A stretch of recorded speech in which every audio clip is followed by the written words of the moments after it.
Plan आपण तयार केलेला आहे आणि हेही वेळेमध्ये टप्प्याटप्प्याने पूर्ण होईल. माननीय प्रवीणजी दरेकर. सभापती महोदय, समृद्धी महामार्ग हा केवळ प्रवासासाठीच नाही आहे. राज्याचे मुख्यमंत्री देवेंद्र फडणवीस साहेब यांचा या ठिकाणी असा विचार आहे की त्या ठिकाणी असणाऱ्या शेतकऱ्यांचं उत्पादन जे आहे ते त्या ठिकाणी जलद गतीनं शहरामध्ये गेलं पाहिजे किंवा मार्केटिंगला गेलं पाहिजे. आपण त्या ठिकाणी सांगितलं की ॲग्रो प्रोसेसिंगचे त्या ठिकाणी प्रकल्प आपण उभारणार आहोत. तर माझं म्हणणं आहे की प्रवास करत असताना त्या समृद्धीचा उपयोग त्या परिसरामध्ये कोणत्या प्रकारची शेती आहे, त्या परिसरामध्ये कुठल्या प्रकारची फळं त्या ठिकाणी उत्पादन होतात आणि त्याच्यावर जर प्रोसेसिंग केलं आणि तिथल्या शेतकऱ्याला जर त्याची आर्थिक भरभराट झाली तर त्याच्या आयुष्यामध्ये त्या ठिकाणी समृद्धी येणार आहे. नाही तर हायवेला त्या ठिकाणी मॉल नुसते करणार असू तर शहरासारख्या मॉलचा उपयोग नाही.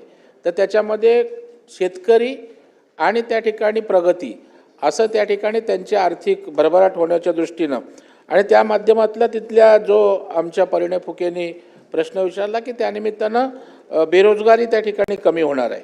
तर मला वाटतं तशा प्रकारे त्या ठिकाणी आपण काही अभ्यास केला आहे का की आपल्या नाही तर हायवेला 10 ठिकाणी मॉल पाहिजे, 10 ठिकाणी काहीतरी सेंटर्स उभारायचे आहेत, कुठली सेंटर कोणासाठी त्याचं काही नियोजन आहे का? कारण तसं जर नियोजन असेल तर बेसिक जो शेतकऱ्यांना त्या ठिकाणी आर्थिक सुबत्ता आली पाहिजे, आपल्या इकॉनॉमीमध्ये सुद्धा पैसे खेळते राहिले पाहिजे, त्यानिमित्तानं होऊ शकेल. तर आपण तशा प्रकारचा काही ॲक्शन प्लॅन केला नसेल तर त्या हायवे लगत असणाऱ्या ज्या ज्या काही शेती आहेत किंवा जिथे काही फलोत्पादन त्या ठिकाणी होतं त्याचा स्टडी करून त्या आधारितच त्या ठिकाणी तिथं जे काही मॉल किंवा काय होणार आहे त्याच्यामध्ये विक्री केली गेली तर त्याचा उद्देश जो आहे तो आपला सफल त्या ठिकाणी होईल. नाहीतर मोठे ठेकेदार येतील, मोठे कॉन्ट्रॅक्टदार येतील, मोठे व्यवसाय होतील, त्याचा शेतकऱ्याला काय उपयोग होणार नाही. आणि त्याच्यामुळे वाटतं शेतकरी ओरिएंटेड व्यवसाय त्या ठिकाणी मॉल किंवा जे काही सेंटर्स आपण उभारू त्याच्यामध्ये त्या ठिकाणी लॉजिस्टिक हब आणि ज्या काही गोष्टी असतील त्यामध्ये व्हावं अशी अपेक्षा त्या ठिकाणी आहे.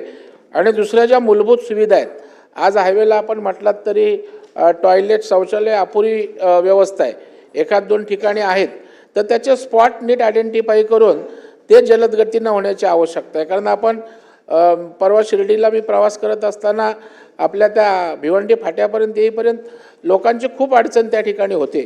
मला वाटतं अशाही काही अंतरावर त्या ठिकाणी जे मूलभूत सुविधा आहेत किंवा टॉयलेटच्या व्यवस्था आहेत त्याचं तुम्ही डिस्टन्स बघून एक ॲक्शन प्लॅन टाईम बाउंड केलात तर त्या प्रवास करता ठिकाणी त्या सर्व प्रवाशांना त्या ठिकाणी मिळेल.